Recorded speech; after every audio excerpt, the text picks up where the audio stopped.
कि हमेशा चुनौतियाँ रहती है हमेशा आदमी को। आदमी अगर अपना 2 बच्चे पालता है तो कष्ट बहुत ज़्यादा है, उसका भी जीवन आसान नहीं है।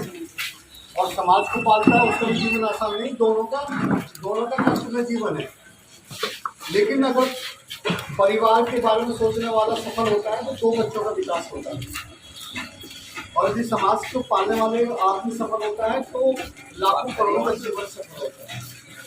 कितना अंतर है सामान्य जीवन जीने में और पारिवारिक जीवन जीने में। बात हुई आप गाँव पे जाने वाले होंगे, मैं एक उदाहरण आपके बीच में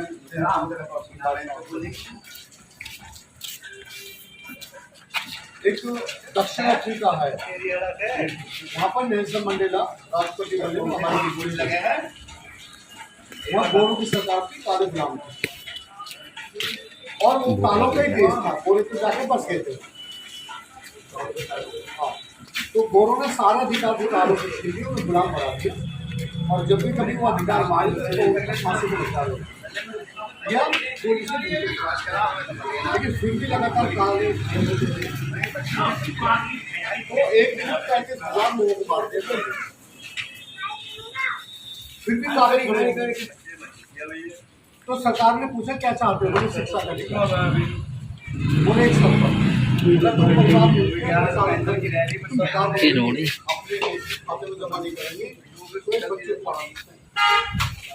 दो परिवारों ने मिलकर नेल्सन मंडेला वकील बनने के बाद अपने परिवार से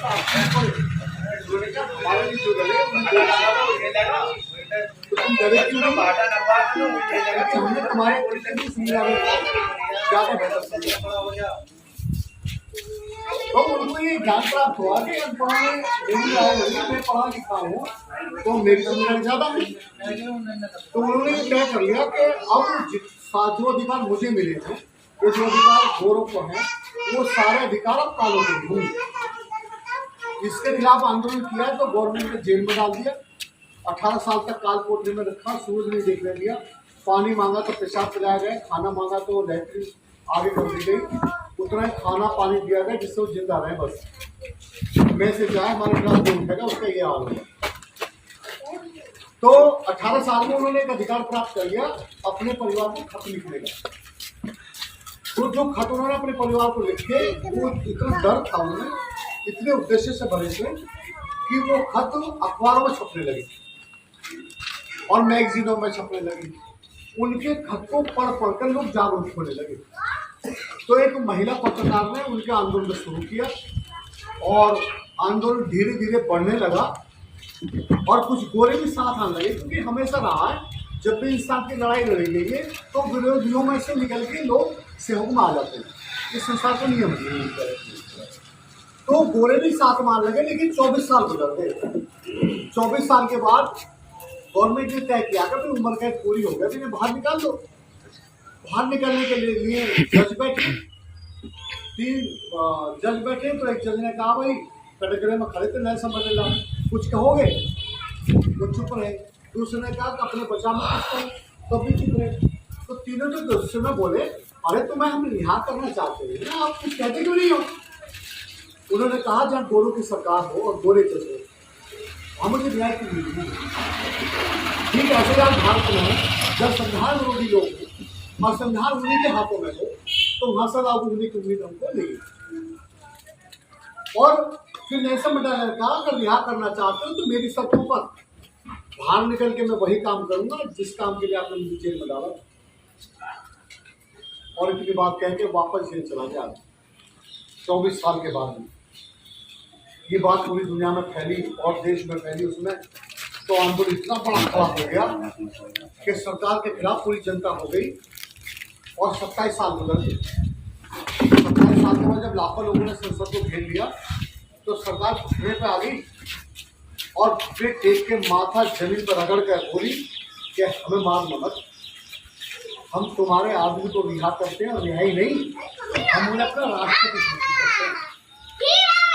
जब राष्ट्रपति बने और उनसे पूछा पत्रकारों ने कि तुम इतना बड़ा संघर्ष कैसे कर पाए, तो उस आदमी ने कहा कि हाँ सही है, दस्तावेज है, ये रिकॉर्डिंग है। उन्होंने कहा कि मैंने डॉक्टर बाबा साहब मृत्यु के बाद का एक विदेशी आदमी बाबा साहब को पढ़ के अपने देश का तख्ता पलट देता, सिर्फ पढ़कर। और हम उसी बाबा साहब के द्वारा आजाद हुए और उनके संविधान को लोग खत्म कर रहे हैं।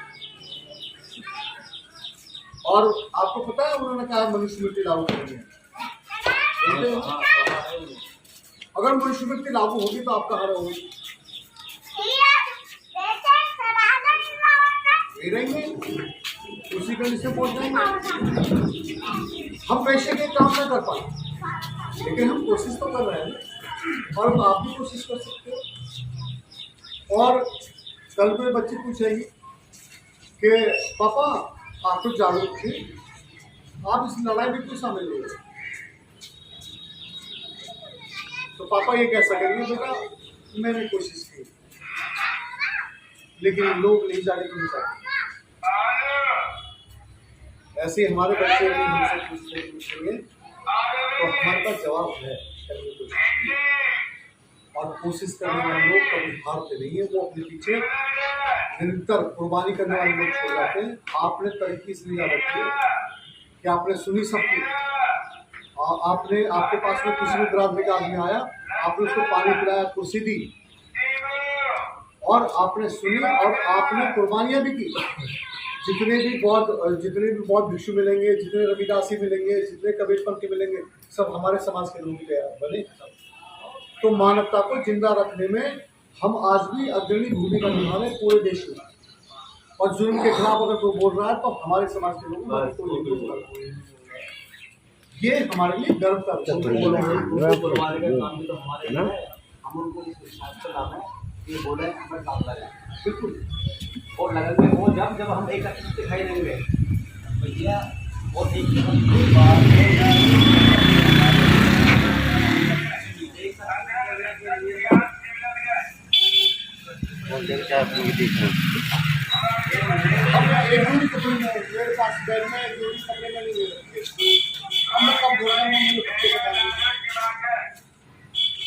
मेरी पत्नी 30 सालों से भाई का शिकार है, ठीक से चल नहीं सकती। 1.5 महीने तो इतनी बीमार थी, मैं अपने खुद बोझ को उठा के लैट्रिन करवाता था और पेशाब नीचे करती।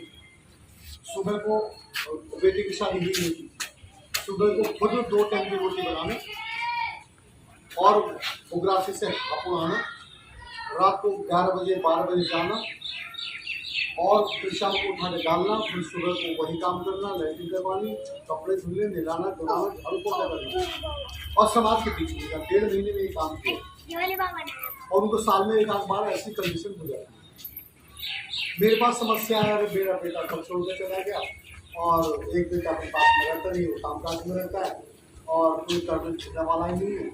तो मेरे जिम्मेदारी है समाज की।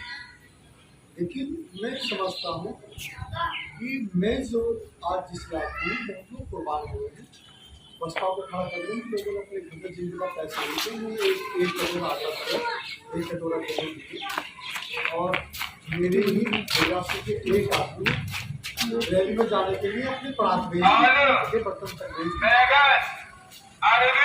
और काशीराम साहब के साथ रैली में लोग जाते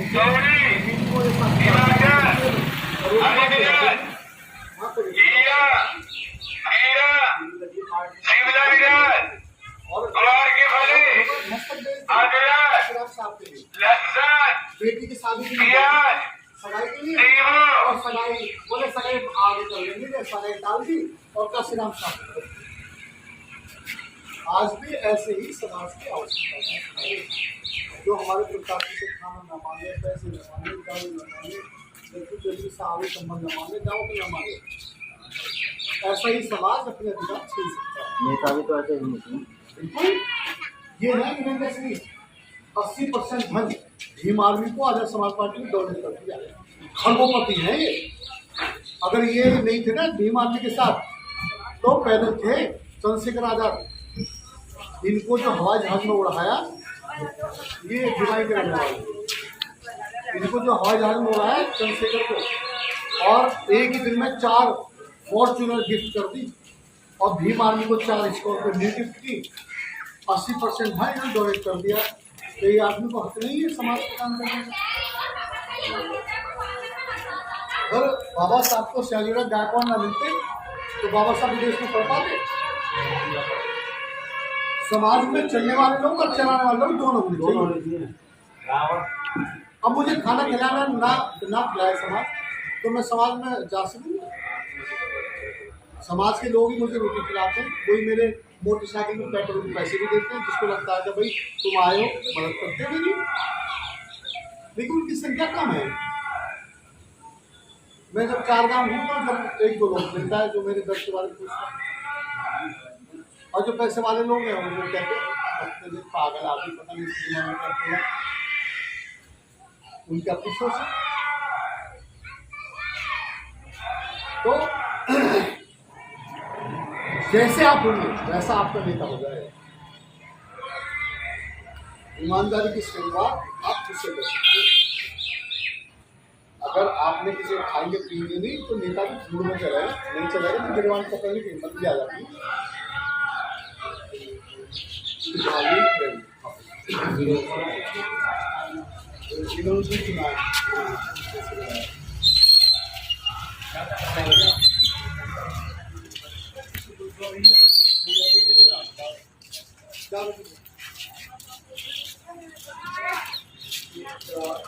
ये बारकोड में अगर आपने वो कितने बजे गए? तो साल के 20 रुपये उस कार्ड के जरिए उसको जो आपको कराए खिलाए तो आपको शोषण करे, आप उसको शील्ड दे दो, दिमाग में आगे से बता के फिर बात में एक फोन कॉल तो लोगों को आ जाएंगे, उसका लाभ ले सकते हो। क्योंकि अगर डर है तो बीमार में ज़्यादा समाज आ जाएगी, हम ही खड़े हो क्या। और दूसरे जो 20 रुपये जमा होते हैं पार्टी खाते में, उसका मैंने अभी बच्चों को पेन बांटते हैं, टी शर्ट बांटते हैं, मेरे पास रुपये ये है। और अगर कोई अधिक सहयोग करना चाहे तो पर्ची कटवा सकते हैं, मेरे जैसे लोग जा सकते हैं। वोट कमेटी बनाने की जिम्मेदारी कौन देगी आपको?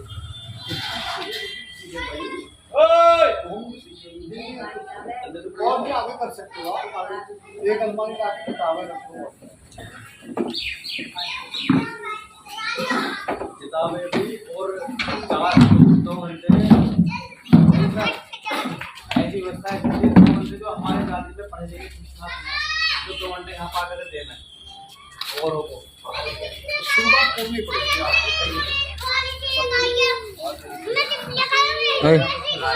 क्या कर रही है? मामा मामा तुम देखो पैसे दे रहे हो इसको चावल मैं नहीं देता। दे माँ दे मैं ना देता कल दिया।